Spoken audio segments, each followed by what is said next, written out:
Hello friend, welcome to BPSC platform. आज के इस हिस्ट्री के सीरीज में हम बात करने वाले हैं। ये हमारा हिस्ट्री का लेक्चर 21 है, ध्यान रखिएगा, 21वां वीडियो हिस्ट्री का। तो इससे पहले जितने भी वीडियोज़ हैं और 20 वीडियोज़ वो आपको देखना है, तभी इस चैप्टर को देखें तो आपको बेसिक अंडरस्टैंडिंग जो होता है अच्छे तरह से समझ में आएगा। ध्यान रखिएगा, ठीक है, पूरे तरीके से समझ पाइए इस चीज़ को। तो आज हम करने वाले हैं शुंग, कण्व और सातवाहन वंश का। अभी हमारा मौर्योत्तर पीरियड चल रहा है। मौर्य वंश के बाद जितने भी आपके डायनेस्टी आए, ठीक है, उनकी बात हम करने वाले हैं। हमने ऑलरेडी विदेशी जो राज्य मौर्य वंश के बाद जो स्थापित हुए थे नॉर्थ वेस्टर्न इंडियाज़ में, जैसे कि हिंद, यवन, शक, पहलव, हमने ऑलरेडी उसके बारे में चर्चा किया है।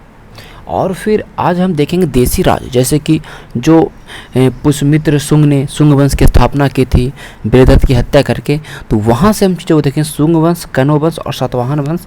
तो इसमें शुंग थोड़ा सा इम्पोर्टेंट है, सातवाहन बहुत ज़्यादा इसमें सवाल आएगा, कण्व से सवाल मात्र 1-2 लाइन में ये ख़त्म हो जाएगा। तो इन सारे चीज़ों को हम आज की इस वीडियो में देखने वाले हैं। ओके, चलिए, तो अब ये देख लीजिए, हमने विदेशी राज के बारे में पढ़ा था, हिंद, यवन, शक, पहलव, कुषाण। कौन कौन से विदेशी शासक पहले आए ये आपका क्रम से पूछता है, तो ये ध्यान रखिएगा। हिंद, यवन, शक, पहलव और कुषाण। हिंद यवन को इंडो ग्रीक, शक को सिथियन, पहलव को पार्थियन, कुषाण को कुषाणा ही बोला जाता था। ये आपको पता होना चाहिए, ठीक है। देखिए, देसी राज्य में देखेंगे तो शुंग वंश, कण्व वंश एंड द सातवाहन के बारे में हम लोग पढ़ेंगे। तो आज हम लोग देखेंगे शुंग, कण्व और सातवाहन, इन तीनों की चर्चा हम लोग करेंगे, ठीक है। हमने कुषाण वंश तक के हमने किया था पिछला वीडियो में और बहुत ही डिटेल तक हमने किया था। ये आप लोगों को ध्यान में होना चाहिए, ठीक है, ये चीज़ आप लोगों को ध्यान में होना चाहिए, ठीक। चलिए, तो स्टार्ट करते हैं आज के इस शुंग डायनेस्टी के वीडियोस को। तो शुंग डायनेस्टी में अगर हम देखेंगे भाई, तो शुंग डायनेस्टी में हम इन सारे को देखना पड़ेगा। पुष्यमित्र शुंग, अग्निमित्र, सजेष्टा, सुमित्रा, वजीमित्र। देखिए, जो मैंने ग्रीन किया है वो तो बहुत ज़्यादा इंपॉर्टेंट है, ये ध्यान, उसके से ही सवाल आएंगे, बाकी ये सब नहीं है महत्वपूर्ण। हम इसके बारे में पढ़ेंगे, इसके बारे में इंफॉर्मेशन भी नहीं मिलता हम लोगों को। तो जो मैंने ग्रीन किया उसके बारे में हम लोग पढ़ेंगे। जब भी हम चैप्टर को पढ़ें तो इन चीज़ों को ध्यान रखें कि हम इन चीज़ों के बारे में ही पढ़ें तो सही रहेगा। और भी प्री के लिए, मेंस में तो फिर मैं बताऊंगा क्या आता है, ये प्री की मैं बात कर रहा हूँ, ठीक है, या कोई भी एग्जाम हो, वनडे एग्जाम जो ऑब्जेक्टिव में होता है उसके लिए मैं आपकी बात कर रहा हूँ, ठीक है। तो शुंग डायनेस्टी की अगर बात करेंगे तो ये स्थापना पुष्यमित्र शुंग ने किया। तो ये इसमें हम पढ़ेंगे पहले पुष्यमित्र शुंग के बारे में, ध्यान रखिएगा, पुष्यमित्र शुंग के बारे में हम लोग पढ़ेंगे। ओके, पहले चलिए, पुष्यमित्र शुंग।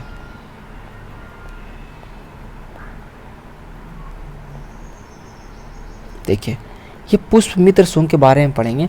तो सबसे महत्वपूर्ण पॉइंट ये जो पहले पास शुंग वंश की जो अगर हम बात कर लेते हैं, शुंग वंश की अगर बात कर लेते हैं तो ये 185 BC से लेके हम लगभग 75 BC तक देखते हैं। ध्यान रखिएगा, कितना, 75 BC तक।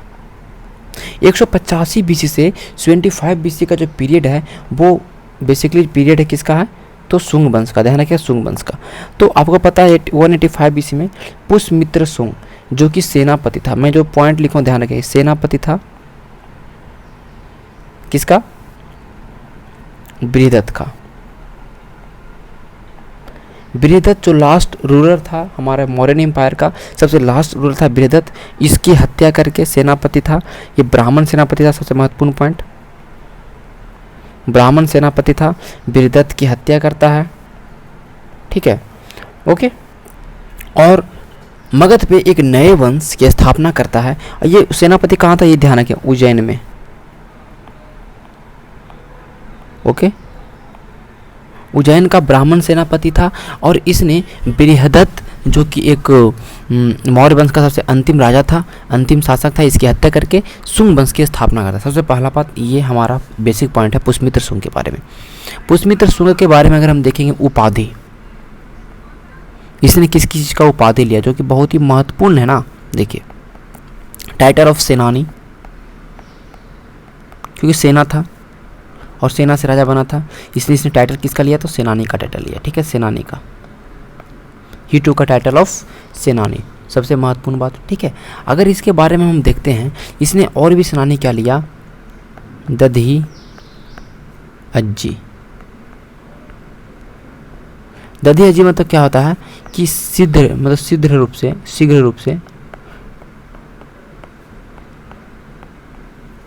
वृद्धि करने वाला। मीन्स आप ये समझिए कि बहुत जल्दी इसने इतना ज़्यादा अपने आप को वृद्धि किया, मतलब देखिए सेनानी से डायरेक्टली शासक बन गया, इसलिए दधीची बोला गया। इसको ध्यान रखिएगा, ये आपका महत्वपूर्ण है। मैंने उपाधि के बारे में बताया, ठीक है। अगर और बात करते हैं, ठीक है, अगर और हम बात करते हैं इसके बारे में, तो हम एक सबसे महत्वपूर्ण पॉइंट जो देखते हैं उसकी अगर बात करिएगा तो एक धनदेव, इसका एक राज्यपाल था, ध्यान रखिए, एक इसका राज्यपाल था धनदेव। उसका अयोध्या में अभिलेख, उसने अभिलेख लिखवाया, अयोध्या अभिलेख।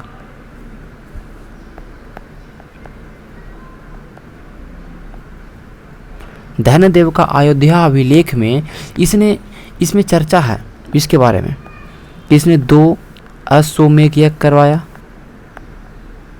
वही अश्वमेध यज्ञ जो मैंने एनसीईआरटी में आपको बताया हूँ कि एक घोड़ा को छोड़ दिया जाता था, वो घोड़ा जहाँ तक जाएगा, जिसके कोई भी राजा अगर है, उस राजा के अगर एरिया से घोड़ा पार कर गया, घोड़ा को नहीं रोका, तो वो ऑटोमेटिक मान लेता था कि उस राजा ने जिसका घोड़ा छोड़ा गया था उसके अधीन में हो गया, ठीक है। तो कहने का मतलब कि उसके अधीन में अपने राज्य को समर्पित कर दिया या हार मान लिया।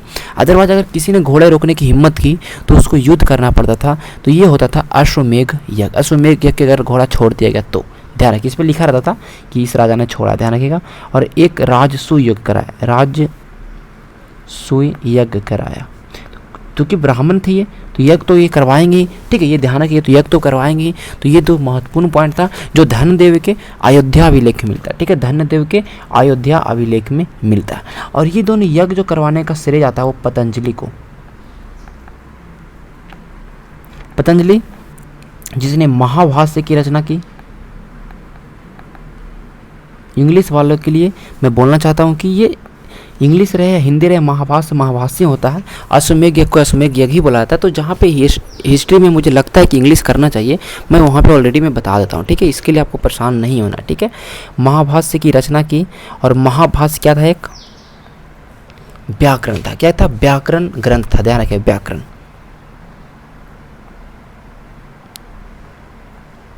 ओके, आगे चलते हैं।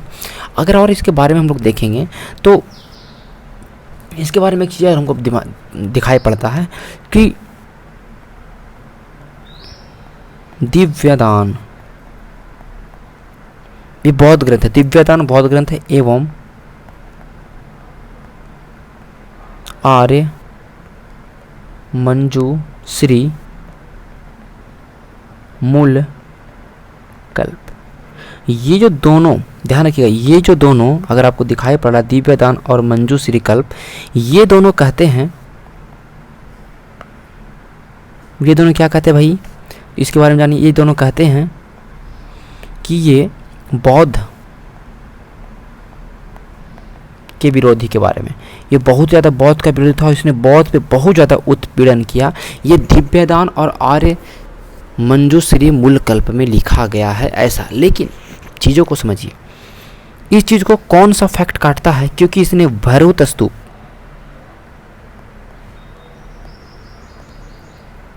और जो सांची का स्तूप था, ठीक है, भैरव स्तूप की स्थापना किया करवाया इसने, और सांची के स्तूप में चारों ओर पक्के का दीवार, मतलब वही ईंट का दीवार, पक्के का दीवार बनाया। सबसे महत्वपूर्ण जो बात था मैंने इसको बता दिया। तो देखिए, जब इसने भैरव स्तूप की स्थापना किया, सांची स्तूप में जो लकड़ी का दीवार चारों तरफ खत्म हो गया था उसको फिर से इसने बनवाया, तो फिर कैसे बोल सकते हैं कि ये बौद्ध धर्म का विरोधी था, ठीक है। इसमें लिखा गया बौद्ध के विरोध, उसने बोला 84,000 स्तूपों को बर्बाद किया। तो बहुत सारे, आपको पता है बौद्ध ग्रंथ में बहुत सारे अतिशयोक्ति चीज़ भी देखने को मिलता है, जैसे कि 99 भाइयों का कत्ल करता है अशोक, ये सब चीज़ आप लोग पढ़ा होगा कि बौद्ध धर्म में, बौद्ध जो ग्रंथ है उसमें कहीं कहीं बहुत सारे फालतू चीज़ लिखा गया, ध्यान रखिएगा, ठीक है, बहुत फालतू चीज़, ठीक है। ये चीज़ें हो गया। और इसके बारे में हम लोग क्या देखेंगे, ओके, इसके बारे में हम लोग और क्या देखेंगे, सारे फैक्चुअल चीज़ें हैं। ग्रीक कराया था डेमेट्रियस, उसको हराया था इसने, ठीक है। ओके, ग्रीक के जो राजा थे यवन का डेमेट्रियस को इसने हराया। ओके, और ये सब चीज़ें की चर्चा कहाँ पे है भैया? पतंजलि जो लिखा गया है, पतंजलि ने जो बुक लिखा था महाभाष्य, उसमें लिखा गया है यवनों ने अयोध्या और चित्तौड़ की तरफ से आक्रमण किया, ठीक है। अयोध्या और चित्तौड़ की तरफ से आक्रमण करता है और इसको फिर भी इसमें जीत, आक्रमण करता है अयोध्या चित्तौड़ की तरफ से, सॉरी कहाँ चला गया, ओके, आक्रमण करता है, फिर भी जीतता है कौन? पुष्पमित्र शुंग, ध्यान रखिएगा, पुष्पमित्र शुंग सबसे महत्वपूर्ण था, जो मैंने इसको मैं बता दिया आपको, ठीक है। ये बहुत ही महत्वपूर्ण था, ठीक है। पतंजलि में और गार्गी संहिता, इसमें भी इसका चर्चा, गार्गी संहिता, ठीक है। यवनों ने आक्रमण किया अयोध्या और चित्तौड़ की तरफ से और पुष्पमित्र शुंग ने इसको जीत लिया, फिर भी पुष्पमित्र शुंग ने इसको जीत लिया, ध्यान रखिएगा। ओके ओके, ध्यान रखिएगा। अब देखिए, मालविका गनिमित्र, ये तुलसीदास ने लिखा था, सॉरी कालिदास ने लिखा था इसको, ओके, कालिदास ने,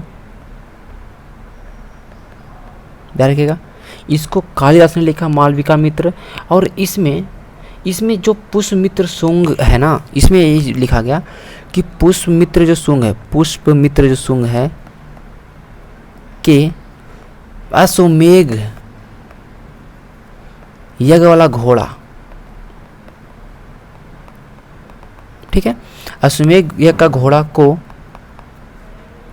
यवनों के द्वारा रोका गया। अब देखो बात होता है, मालविकाग्निमित्र जो कालिदास ने लिखा था उसमें इस चीज़ का चर्चा है, और यहाँ पर पतंजलि में इस चीज़ की चर्चा है कि जब घोड़ा को रोकिएगा तो युद्ध तो करना पड़ेगा ना, बेसिकली बात है, जब भी आप घोड़ा को रोकते हैं तो आपको युद्ध करना पड़ेगा, ऐसा उस समय का कंडीशन था। तो इसीलिए ये चीज़ सही बात भी हो सकता है, ठीक है। इसने यवनों ने अयोध्या से हराया था, और सॉरी मतलब कहने का मतलब आक्रमण किया था, और उसको पुष्पमित्र शुंग ने जीता। सबसे बड़ी बात जो मैंने आपको यहाँ पर बता दिया, ठीक है। और क्या है भाई, और इसके बारे में जो फैक्चुअल इन्फॉर्मेशन है हम लोग सारे क्लियर करेंगे, लेकिन क्योंकि फैक्चुअल इन्फॉर्मेशन रहेंगे तभी आप चीज़ों को लिख पाइएगा, रिटर्न कर पाइएगा, ध्यान रखिएगा। ओके, थोड़ा वीडियोस बढ़ा जाएगा ये, क्योंकि इसमें हम 3 वंश की बात करेंगे, ठीक है। तो थोड़ा सा वीडियो बड़ा होगा, तो इसके लिए आपको परेशान नहीं होना, ठीक है। चलिए, और इसके बारे में अगर हम बात करेंगे तो इसने संस्कृत भाषा का बहुत ज़्यादा, संस्कृत भाषा का पुनरुत्थान, संस्कृत भाषा का जो महत्व कम गया था इसके समय में बहुत ज़बरदस्त रूप से हुआ, ठीक है। जैसे कि आप देख सकते हैं पतंजलि, जैसे कि आप देख सकते हैं कि पतंजलि महाभाष्य ये सब इसके दरबार में रहते थे पतंजलि, जिसने व्याकरण ग्रंथ की रचना की, ठीक है। मनुस्मृति का संकलन,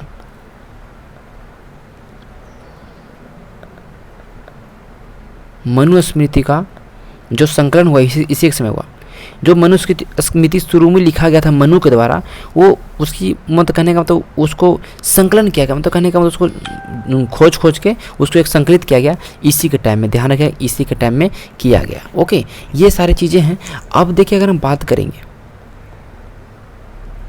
मालविका गनिमित्र में ही हम कालिदास की बात करते हैं, इसमें एक और चर्चा जो कि मैं लिख देता हूँ यहाँ पर, यजसेन जो विदर्भ का राजा था, विदर्भ मतलब जो महाराष्ट्र एरिया है ना, विदर्भ का राजा था यजसेन, इसके बीच में और शुंग वंश के बीच में झगड़ा हुआ, मतलब यही लड़ाई हुआ इसके बीच में, और इसमें भी जीत किसको हुई, इसकी जीत किसको हुई, शुंग वंश जीत हुई। तो ये भी इसमें चर्चा है। पुराणों में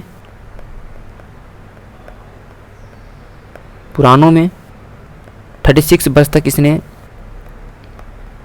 शासन किया, ये चर्चा मिलता है पुराणों में, इस चर्चा मिलता है कि इसने 36 वर्ष तक इसने शासन किया मगध के ऊपर, ठीक है। मतलब ये अपने शासन काल में, ठीक है। इसके बाद जो एक आएगा वो आएगा अग्निमित्र। देखिए मैंने क्या बताया कि इसको पढ़ेंगे फिर अग्निमित्र को पढ़ेंगे, इन तीनों को हम लोग पढ़ेंगे ही नहीं क्योंकि महत्वपूर्ण है ही नहीं, और इसके बारे में जानकारी मिलता भी नहीं, बहुत सारे बुक में देख लीजिए कहीं नहीं मिलेगा अग्निमित्र। तो अग्निमित्र के बारे में बस इतना जाने का, ये हीरो है, जो नायक है। कहाँ नायक है भाई, कहाँ इसको हीरो बना दिया भाई, तो कालिदास का जो बुक है, अभी मैंने बात किया ना मालविका गनिमित्र। तो मालविका अग्निमित्र में देखिए अग्नि इसमें भी अग्नि, तो याद करने का अच्छा होगा। तो इसमें ये हीरो हुआ है, ये वायसराय था, गवर्नर था, वायसराय था कहाँ का, तो विदिशा का। ये अपने पापा के शासनकाल में, जब इसके मतलब कहने का मतलब पुष्यमित्र शुंग के शासनकाल में ये वहाँ पर विदिशा में ये वहाँ पे गवर्नर था, वायसराय था। और इसने उस जब यवनों ने आक्रमण किया था, मैंने क्या बताया अभी देखिए, यवनों ने जब आक्रमण करेगा तो इसमें बहुत ज़्यादा काम किया था अग्निमित्र ने, इसलिए इसे उसमें हीरो माना जाता है। किसका माना जाता है कि हीरो, किस चीज़ का हीरो माना जाता है इसको, तो कालिदास के मालविका, ये कालिदास का जो बुक है ना, ये एक नाटक है, तो इसमें हीरो के रूप में किसको माना गया है, तो इसको अग्निमित्र को। ध्यान रखिएगा, इसके बारे में इतना ही पढ़ना है, ठीक है। अब जो सबसे लास्ट की बात करें और सबसे एक और महत्वपूर्ण जो परिणाम है उसके बारे में पढ़ते हैं, वो है हमारा भाई भागभद्र। मैंने भागभद्र के बारे में ऑलरेडी मैं बता चुका हूँ, भागभद्र। तो भागभद्र में सबसे जो महत्वपूर्ण पढ़ना आपको वो चीज़ क्या पढ़ना है जो मैं आपको बता देता हूँ यहाँ पर, ठीक है, ध्यान रखिएगा। भागभद्र में देखिए क्या पढ़ना है, कुछ नहीं पढ़ना। देखिए कि पहला बात कि नौमा रूलर है, नौमा शासक है ये शुंग वंश का। इसके शासनकाल में हेलियोडोरस आया, ठीक है, इसके शासनकाल में हेलियोडोरस आता है। और हेलियोडोरस ने बेस नगर में गरुड़ स्तंभ का निर्माण, गरुड़ स्तंभ, जिसने हेलियोडोरस ने अपना नाम भागवत लिखवाया। क्या लिखवाया? भागवत, विष्णु का उपासक जो भी हो, ठीक है। तो ये गरुड़ स्तंभ इसके ही शासनकाल में बना था। गरुड़ स्तंभ भागभद्र के ही शासनकाल में, इसके ही राज्य में, वेशनगर में गरुड़ स्तंभ, जो विदिशा की बात करते हैं, विदिशा में है, विदिशा, वेशनगर विदिशा का ही नाम था। तो यहाँ पर स्थापना हुआ गरुड़ स्तंभ का। मैंने बताया था गरुड़ स्तंभ किस तरह से था, तो मैंने आपको दिखाया था वो हेलियोडोरस जो मैंने पढ़ाया था जब आपको वो इसके पिछले वाला वीडियो में, ठीक है, ओके, ये ध्यान रखिएगा। अब जो नेक्स्ट आपको यहाँ पर सबसे अंतिम जो मैं आपको लिखने वाला हूँ, अंतिम राजा, ये 2 पेज में आपका खत्म। अंतिम राजा देवभूति, ओके ओके। हर्षचरित्र में लिखा गया है, हर्षचरित्र जो बाणभट्ट द्वारा लिखा गया, बहुत बात 600 ईस्वी में लिखा गया। अभी हम बीसी की बात करें, इसमें ये लिखा गया कि इसके कहने का मतलब ये लिखा गया कि वासुदेव कण्व, क्या लिखा है भाई कि वासुदेव कण्व ने इसकी हत्या कर दी। वासुदेव कण्व द्वारा हत्या और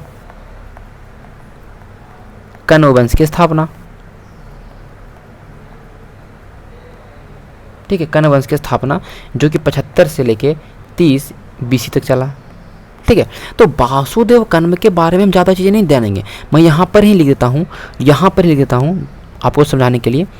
कण्व वंश की स्थापना होगी, इस से जो महत्वपूर्ण याद रखना, सुशर्मा या सुशर्मन इसकी हत्या कर देगा। कौन कर देगा भाई इसकी हत्या? सीमुख, ठीक है, इसकी हत्या सीमुख द्वारा किया जाता है। और एक नए वंश सातवाहन वंश की स्थापना होती है, ठीक है। यहाँ तक जो भी मैंने चीज़ें किया हूँ, हर एक चीज़ महत्वपूर्ण है, हर एक पॉइंट महत्वपूर्ण है, एक भी ऐसा नहीं था कि जो मैंने आपको नहीं बताया। और आपको सारे चीज़ याद होनी चाहिए, बिकॉज सब लोग याद रखते हैं, तो आपको तो याद रखना पड़ेगा ही। समझ रहे बातों को? जितने मैंने सुगवंश के लिए टाइम में जो मैंने बुक बताया, गार्गी संहिता, महाभाष्य, दिव्यदान, हर्षचरित, मालविकाग्निमित्र, सारे इन्फॉर्मेशन देते हैं।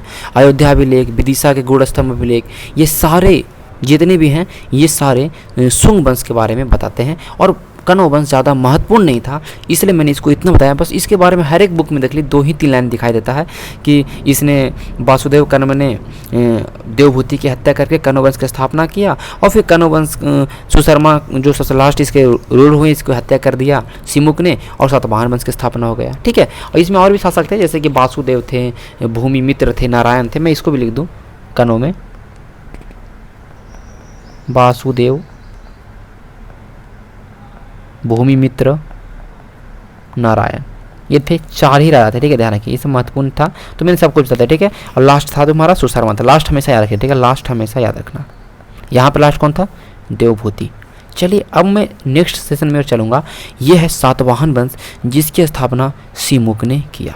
ये देखिए सातवाहन वंश को मैं अगर आपको दिखा दूँ यहाँ पर जूम करके, तो ध्यान दीजिएगा। देखिए किस तरह से, देखिए ये आंध्र एरिया है, आंध्र प्रदेश का जो भी मतलब कहने का मतलब ये एरिया, लेकिन ये आंध्र सातवाहन बोला जाता था। ये सातवाहन था। ये जो आप देख रहे हैं ना, ये है क्षत्रप, जो शकों ने स्थापना करके, जो शक स्थापना करती है शक का, ठीक है, ये क्षत्रप कहलाते हैं। क्षत्रप क्यों, जो भी शक का जो एरिया हुआ वो कहलाए क्षत्रप। ये है वेस्टर्न क्षत्रप।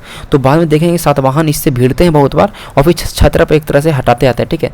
तो ये हमारा पूरा देखिए, और ये देखिए कुषाण का समय में जो पूरा एरिया था ये पूरा फैला हुआ था, लेकिन ये हम आंध्र सातवाहन की बात कर रहे हैं जो कि इस एरिया में था। तो इसको आपको समझना है, ठीक है, ध्यान रखिएगा। ओके, चलिए आगे हम चलते हैं।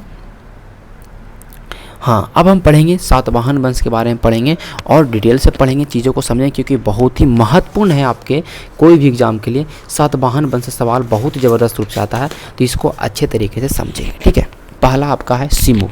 सिमुक को हम यहीं पे निपटा देते हैं, ठीक है, सिमुक को यहीं पे निपटा देते हैं, ज़्यादा बड़ा नहीं था, ठीक है। मैं इसका अगर थोड़ा सा इसको मैं हटा दूँ, आप लोग समझ चुके होंगे चीज़ों को। मैं सिमुक के बारे में लिखूँगा तो आपको समझना है चीज़ों को। सिमुक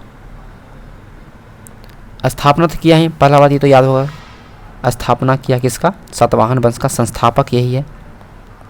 इसने अपनी राजधानी बनाया श्रीकाकुलम। श्रीकाकुलम बाद में राजधानी बनता प्रस्थान, लेकिन शुरू में राजधानी इसने बनाया कहाँ? श्रीकाकुलम। ध्यान रखिएगा, ये सबसे महत्वपूर्ण था। इसके बारे में और भी कुछ महत्वपूर्ण नहीं था, ठीक है, इसके बारे में और महत्वपूर्ण नहीं है। सिमुक के बारे में आपने पढ़ लिया, ठीक है। डेट की बात कर लेंगे तो अभी 60 आ चुका है, 60 से 37 BC भी चल रहा है, ठीक है, BC चल रहा है। डेट महत्वपूर्ण नहीं है, फिर भी थोड़ा सा एक रखिएगा नॉलेज तो चीज़ें आपको समझ में आएगी, ठीक है।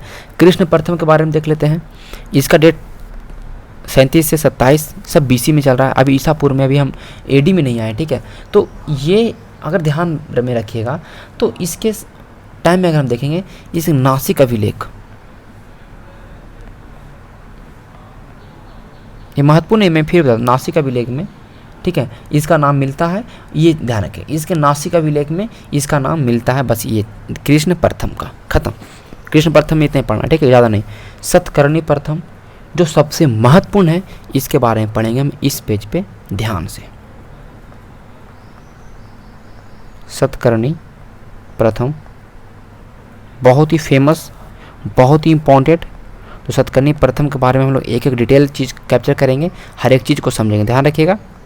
पहला बात 27 से 17 तक इसका होगा शासनकाल, महत्वपूर्ण नहीं है ज़्यादा, लेकिन ध्यान रखिएगा। वास्तविक संस्थापक, इसके समय में वास्तविक संस्थापक क्यों बोला गया? क्योंकि इसके समय में शकों ने आक्रमण किया, फिर भी उसको हरा दिया और ये वास्तविक संस्थापक कहलाया सतकर्णी प्रथम, ध्यान रखिएगा। ओके, तो पहला बात इसके बारे में सबसे महत्वपूर्ण जो चीज़ें आपको याद रखना है वो है हमारा है कि इसे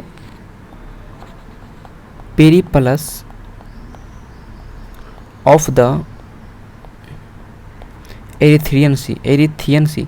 देखिए पेरिप्लस ऑफ द एरिथ्रियन सी है ना, इसको कौन लिखा इसके बारे में कोई जानकारी नहीं मिलता, अज्ञात लेखक है, बट ये बहुत सारे जानकारी देता है भारतीय इतिहास के लिए पे। इसने इसको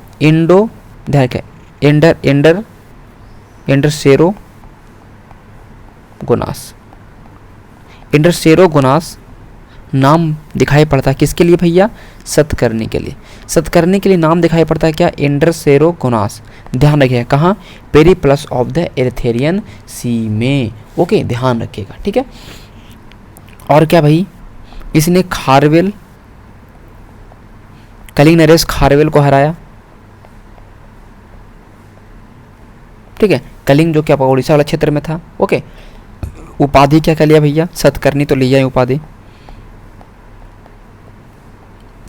सतकर्णी की उपाधि। और क्या लिया भाई? दक्षिणापथ का स्वामी लिया, दक्षिणापथ, ठीक है, दक्षिणापथ। देखिए जैसे कि हम देखेंगे मॉडर्न पीरियड में हमने देखा, प्रोविंशियल हमने एडमिनिस्ट्रेशन देखा था, हमने देखा था दक्षिणापथ था, उत्तरापथ था, प्राची था, ठीक है। तो ये दक्षिणापथ का उपाधि लिया, कि हम दक्षिणापथ के ऊपर राजा हैं, दक्षिण पे पूरा मेरा कंट्रोल है। जैसे कि आपको पता है कि आंध्र प्रदेश वाला एरिया में था तो कंट्रोल तो होगा ही होगा, ठीक है, ये चीज़ तो होगा ही होगा, ठीक है, ये ध्यान रखिएगा। इसकी पत्नी, मैं क्यों बता रहा हूँ पत्नी के बारे में, क्योंकि महत्वपूर्ण है। इसकी पत्नी जो अंगीय वंश की थी, अंगीय या अमीय वंश कहीं कहीं दिखाई पड़ेगा,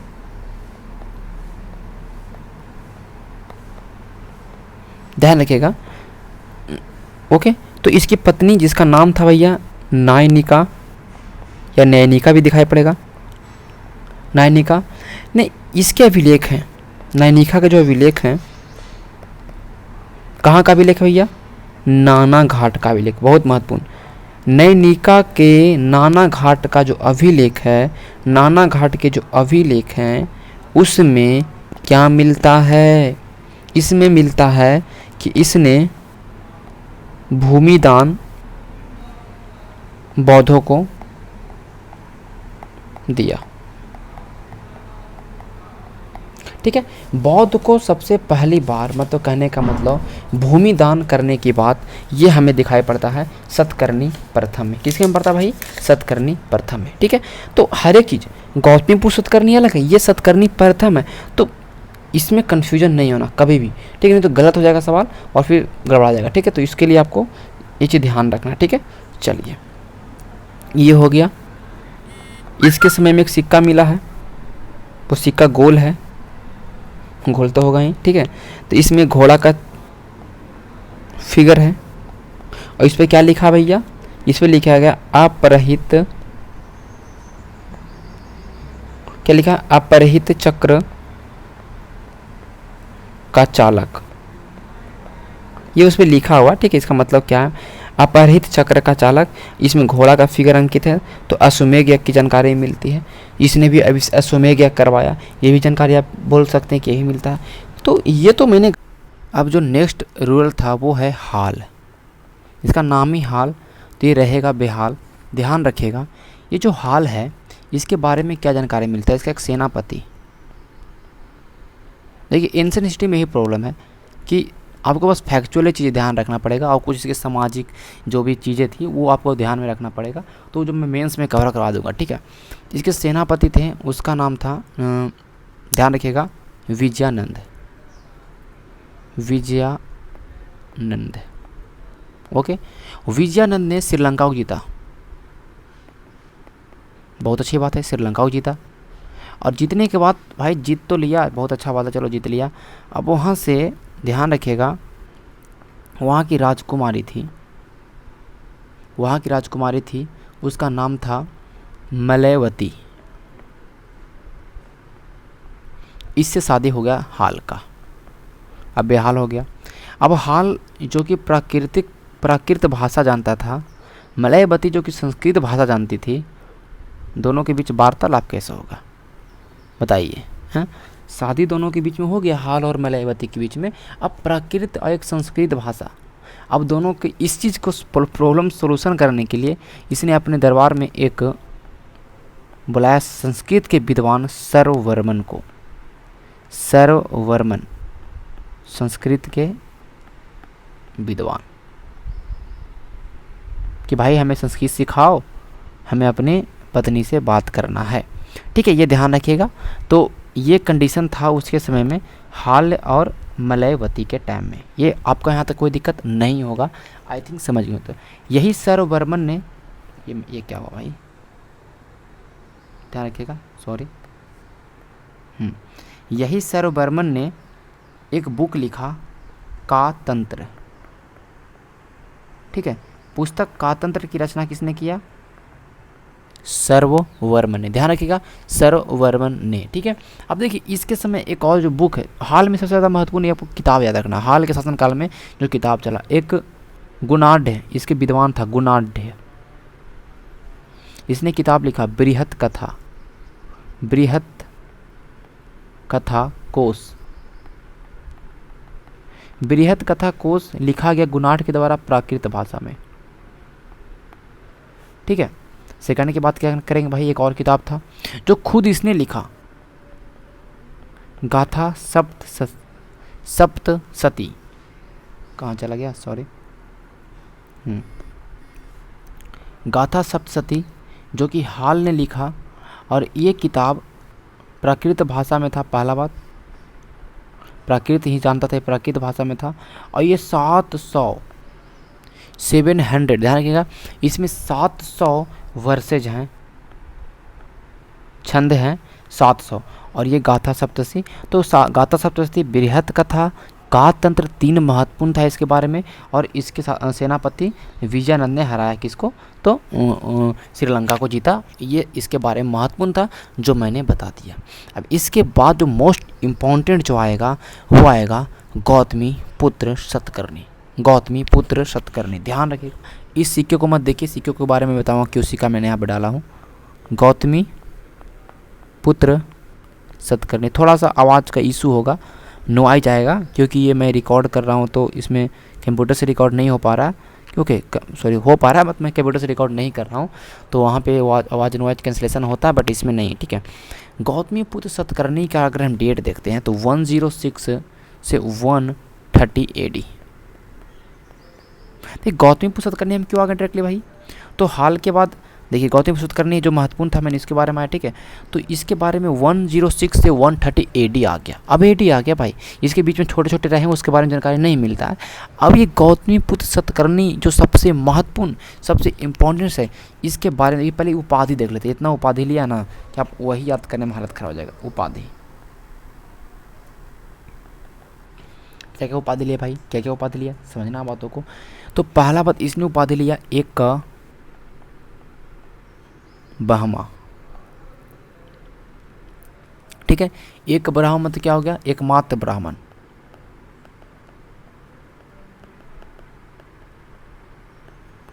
और क्या लिया भैया, खातिया। ठीक है, क्या क्या हुआ इसका नाम, एक और नाम क्या था, खातिया दापा माना मादा। खातिया प्राकृत भाषा में माना मदा, इसका मतलब होता है डिस्ट्रॉयर, मतलब नाशक, ऑफ, डिस्ट्रॉयर ऑफ क्षत्रिय। क्षत्रिय के डिस्ट्रॉयर के रूप में इसे माना गया। ये अपने आप को उपाधि लिया कि हम एकमात्र ब्राह्मण हैं, हम अद्वितीय ब्राह्मण हैं। भाई देखो कितना साल लिया है, मतलब हम अद्वितीय मतलब यूनिक हैं, अनोखा है। और क्या ब्राह्मण, और क्या लिया भैया, वेदों का आश्रयदाता। कहा कि हम वेद को आश्रय देते हैं, क्योंकि था ये तो ब्राह्मण तो वेद को आश्रय देगा। ठीक है, ये था इसने। हाँ, इसका एक और उल्लेख, इसका नाम मिलता है पेरो जनकीसेरस। पेरोजनकीसेरस उपाधि मिलता है, कहाँ मिलता है, Periplus of the Erythraean Sea. Periplus of the Erythraean Sea, Periplus of the Erythraean Sea में से पेरोजनकीसेरस नाम से आपको दिखाई पड़ता है। ठीक है, और इसने वेंकटक स्वामी की उपाधि धारण की। क्यों वेंकटक स्वामी की उपाधि क्यों धारण की, क्योंकि इसने वेंकट नगर बसाया, वेंकट नगर की स्थापना किया, इसलिए कहलाया वेंकटक स्वामी। वेंकटक स्वामी, सारे उपाधि महत्वपूर्ण है। एकावमहा, खतिय दापा मदा मद, आदित्य ब्राह्मण, वेदों के आश्रयदाता, पेरिजनकीसेरस, वेंकटक स्वामी। ध्यान रखिएगा, सारे महत्वपूर्ण था, सारे को मैंने अंडरलाइन किया। क्यों, क्योंकि आपको याद रखने चाहिए। ठीक है, यहाँ तो कोई दिक्कत नहीं होगा। ठीक है, अब इसके समय अगर हम देखेंगे, इसके समय अगर हम देखेंगे तो रुद्रादमन, ध्यान रखें, रुद्रादमन भाई, रुद्रादमन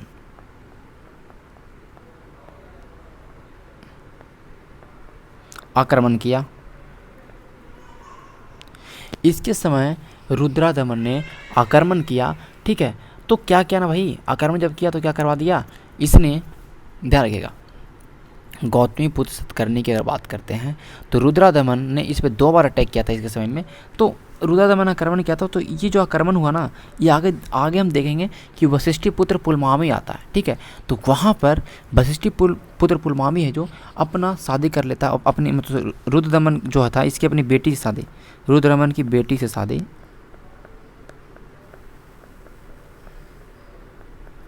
ठीक है। एक बार आक्रमण किसी समय में, और एक बार आक्रमण करता है आपको वशिष्ठ पुत्र पुलमावी जो अगला है उसी समय में, ठीक है।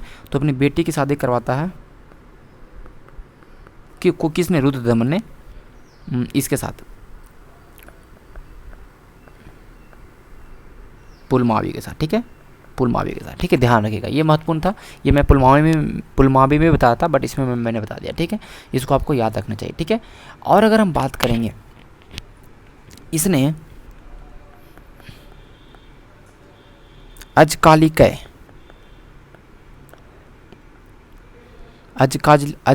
तथा कार्ले, ये दोनों जगह है, अजकालिकय तथा कार्ले है, ये दोनों जगह है। यहाँ पर भिक्षु संघ थे, ये सब दोनों, ये दोनों जगह पर भिक्षु संघ रहते थे, भिक्षु संघ जो बौद्ध धर्म के अंदर जो संघ था, ठीक है। इनको भिक्षु संघ को एक गांव था करजक गांव को दान में दिया। बौद्ध धर्म में अगर हम बात करेंगे दान देने की प्रथा, बौद्ध धर्म ने दान देने की प्रथा बौद्धों को तो स्टार्ट किसने किया, सतकर्णी प्रथम ने, ठीक है। ये इसके बारे में मिलता है। सबसे महत्वपूर्ण जो अगर हम बात करेंगे, जो इसके बारे में जो मिलता है, नासिक के अभिलेख,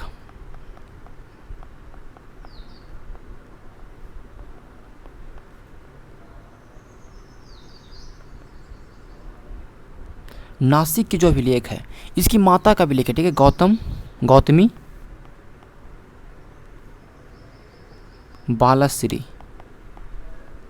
यह अभिलेख इसकी माता का है, गौतमी बालाश्री, यह अभिलेख इसकी माता का है। और इस अभिलेख में इसको बताया गया है कि यही बात एका बमहा, ठीक है, एका बमहा एकमात्र ब्राह्मण जो हो गया, और ये सेकंड वाला, ये फर्स्ट एंड सेकंड, ये दोनों नासिक अभिलेख में दोनों नाम इसको दिखाई पड़ता है। और इस अभिलेख में इसने बताया कि इसने किस तरह से शक को, पहलव को, यवन को, सबको हराया, सबको बर्बाद कर दिया, छतरा फटा दिया, साथ ही साथ इसने सातवाहना के जो ग्लोरी था उसको वापस लिया। ये है नासिक अभिलेख में, तो ये ध्यान रखिएगा, नासिक अभिलेख में इस चीज़ का चर्चा है। इसने कार्ले और कालिकाय के भिक्षु संघ के लिए इसने करजा गांव को दान दे दिया, ठीक है, ज़मीन यहाँ पे दान कर रहा है, ठीक है, ध्यान रखिएगा। और इसके बारे में अगर हम बात करेंगे, ओके, इसने शक शासक,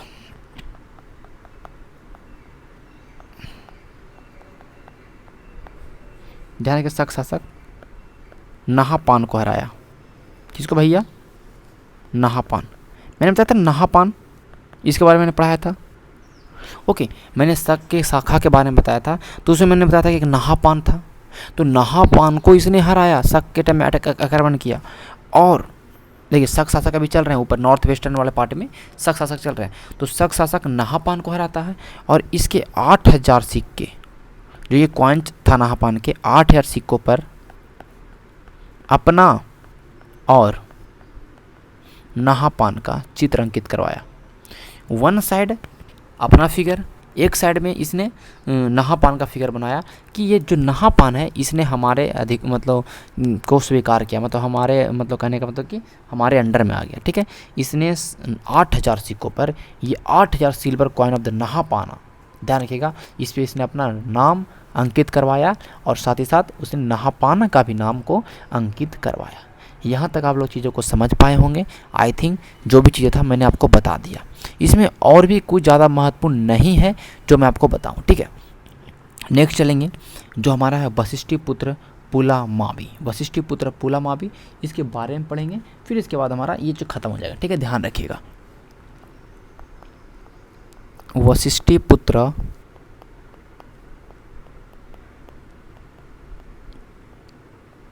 पुलमावी, इसको कहीं कहीं आपका नाम दिखाई पड़ेगा पुलमावा, क्या नाम दिखाई पड़ेगा, पुलोमा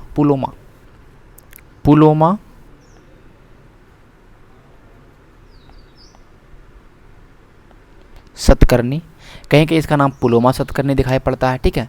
और यहाँ पर टॉलमी ने अपने बुक में लिखा है, इसका नाम क्या, सीरो पेलियो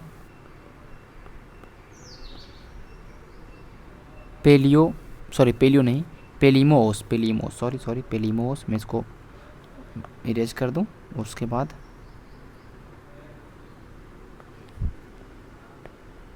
पेलीमोस, ठीक है, पेलीमोस, टॉलमी ने अपने बुक में इसका वर्णन किया। ध्यान रखिएगा, इसके बारे में सबसे महत्वपूर्ण जो हम ध्यान रखेंगे, हम, इसने महाराज व दक्षिणापथेश्वर की स्वामी, ये दो उपाधि इसके बारे में आपने देख लिया, महाराज की उपाधि और दक्षिणापथ ईश्वर की उपाधि। तो दक्षिणापथ की उपाधि ऑलरेडी सतकर्णी ने ले चुका था, सतकर्णी ने भी इस उपाधि को धारण किया था, ये आपको ध्यान में होने चाहिए, ठीक है। इसने अपनी राजधानी, इसके समय राजधानी कहाँ बनता है भाई, इसने अपनी राजधानी कहाँ बनाया भैया, आंध्र प्रदेश में। आंध्र प्रदेश को एरिया तो देखिए है ही आंध्र प्रदेश का समय, लेकिन आंध्र प्रदेश के पैठन या प्रतिष्ठान, ये जो जगह का नाम है, एक जगह का नाम है प्रतिष्ठान, पैठन और प्रतिष्ठान जो गोदावरी नदी किनारे था, ये अपने राजधानी यहाँ पे बनवाया। तो ये बहुत महत्वपूर्ण बन जाता है, जो कि आपको याद रखना चाहिए, ठीक है, ठीक है। और सबसे पहला इसने अपने एरिया को आंध्र प्रदेश तक देखिए फैलाया, देखिए अब आंध्र प्रदेश तक फैलाया ना भाई, पूरे आंध्र प्रदेश तक।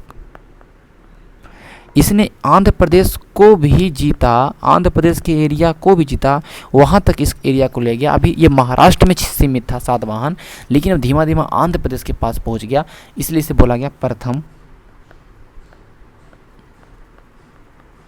आंध्र सम्राट, आंध्र राज, आंध्र भोज, ये इसका उपाधि था। और इसने अपने सिक्कों पर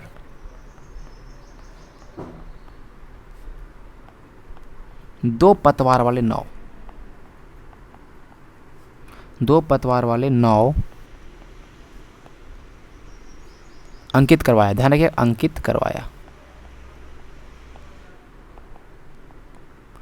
दो पतवार वाले नाव अंकित करवाने का जो श्रेय जाता है, ये है इसके समय में जो एक नौ सैनिक शक्ति को प्रदर्शन करता। देखिए ये दो पतवार है बना हुआ, देखिए ध्यान दे रहे हैं, देखिए दो पतवार, एक ये है मास्ट, जिसको मास्ट बोलते हैं, ये है एक, ये देखिए नाव है।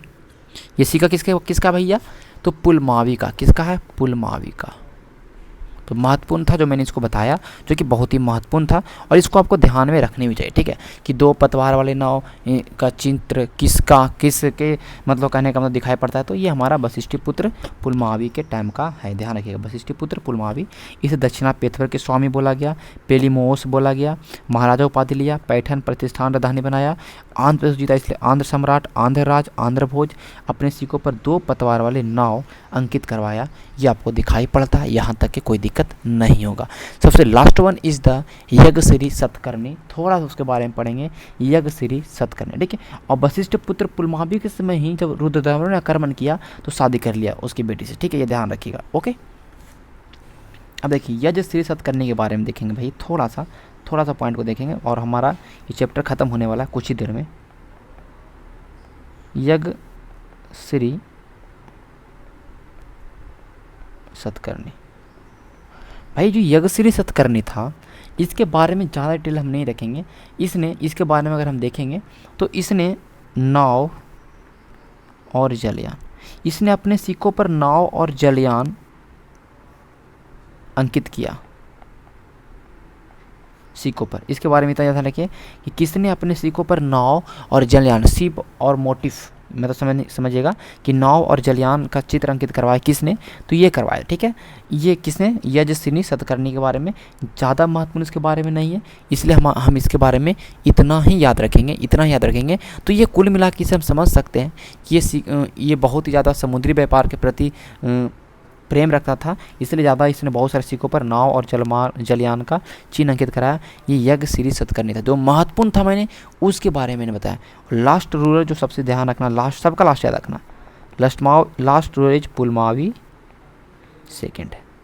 पुलमावी सेकंड जो लास्ट राजा है, शासक है। इसके बाद ये पूरे आंध्र सतवाहन वाले जो पूरे एरिया आप देख रहे हैं ना, यहाँ पर बहुत सारा चेंजिंग आता है, बहुत सारे अलग अलग राजा आ जाते हैं, जैसे कि आप देख सकते हो, जो कि आपको याद रखने हैं। जैसे देख लीजिए, ये आंध्र सतवाहन जो एरिया है, दक्कन वाला जो एरिया है, यहाँ पर वाकटक वंश आ चुका है। ऊपर में देखिए जो एरिया है, यहाँ पर गुप्ता वंश आ चुका है, सतवाहन के पास, ठीक है, आंध्र के बाद, ठीक है। वेस्टर्न क्षेत्र में अगर हम बात करेंगे तो यहाँ पे थोड़ा थोड़ा था, ध्यान रखिएगा। इधर देखिएगा केरल के साइड में अगर देखेंगे तो कदम्बस वंश था, ठीक है। पल्लव देखिए, इधर तमिलनाडु में पल्लव वंश आ गया, ठीक है। तो ये ध्यान रखना कि कहाँ कहाँ कौन से एरिया हैं। मैं इसको यहाँ पर लिख दूँ तो आपको समझना है कि आफ्टर सातवाहन, जब सातवाहन वंश का डिसइंटीग्रेशन हो गया, सातवाहन वंश पूरा बर्बाद हो चुका है, ख़त्म हो चुका है, इसका कोई वर्चस्व नहीं रहा। इसके बाद बहुत नए नए राज्यों का उदय होता है, जो आपको याद रखना। वाकाटक दक्कन वाले क्षेत्र में आपने देखा, वाकाटक के बारे में पढ़ेंगे। मैसूर में तो कर्नाटक का क्षेत्र में, मैसूर कर्नाटक में, मैसूर को पता है सर। इस क्षेत्र में कादम्बस, इस मैप में आपको दिखा, समझ, मैप को आप बनाना है, आपको कॉपी में लिखना है। अभिरास तो अभिरास कहाँ था भैया? महाराष्ट्र में, महाराष्ट्र वाला क्षेत्र में अभिरास वंश की स्थापना हुई। यहाँ इस मैप में आपको नहीं दिखाया गया, खैर मतलब पूरे इसने वाकाटक को दिखा दिया। तो यहाँ पे महाराष्ट्र वाला जो एरिया था, यहाँ पर कौन सा वंश था? अभिरास वंश, ध्यान रखिएगा, ठीक है। महाराष्ट्र में, आंध्र में ये दक्कन वाला पूरा, ठीक है। और पूरे केवल आंध्र की बात करेंगे तो ये जो साइड में जो आंध्र था, ये जो आंध्र था, यहाँ पर एक वंश है जो बहुत ही महत्वपूर्ण है, आपको ध्यान रखना है, इक्ष्वाकु वंश,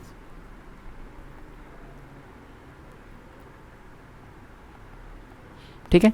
इक्ष्वाकु वंश से आंध्र में कौन सा वंश हुआ भाई? इक्ष्वाकु वंश। तो अलग अलग वंश इसके बाद आ गए इन सातवाहन वंश के बाद। आप यहाँ तक चीज़ों को समझ चुके होंगे, तो मैं थोड़ा सा आगे बढ़ूँगा और मैं कुछ इम्पॉर्टेंट फैक्ट के बारे में बताऊँगा कि क्या क्या उस समय चीज़ें हुई। पहला बात जो मैं बताने वाला हूँ, जितने भी सातवाहन वंश थे सारे ब्राह्मण थे, ध्यान रखिए, ब्राह्मण रूलर्स थे। इसका सोसाइटी, ध्यान रखिएगा, पितृसत्तात्मक था, ठीक है। लेकिन आप देखिएगा सारे राजाओं ने, आंध्र के सारे राजाओं ने, सातवाहन के सारे राजाओं ने अपना नाम के पहले अपनी माता का नाम अंकित करवाया। तो माता का प्रति प्रेम, आप समझ सकते हैं कि माता के प्रति थोड़ा सा आदर के भाव था, इसलिए अपने नामों के प्रति इसने सब अपने माँ का नाम लगा। लेकिन ये सोसाइटी पैट्रियार्कल क्यों था? क्योंकि देखते हैं कि हर एक का पुत्र ही उत्तराधिकार बन रहा है, उत्तराधिकारी के रूप में बन रहा है। तो ये बहुत महत्वपूर्ण पॉइंट है। जीलों को यहाँ पे आहार कहा जाता था। जीले को क्या बोला जाता? तो आहार बोला था। अभी प्री के लिए पढ़ाना, तो इसमें हम इतना ही पढ़ाएंगे। जीले को आखिर आहार कहा जाता था। अमात्य और महामात्य भी थे, जैसे कि मॉडर्न पीरियड में देखेंगे कैसे, हमने देखा, अमात्य और महामात्य कैसे था। तो इस समय भी अमात्य और महामात्य थे।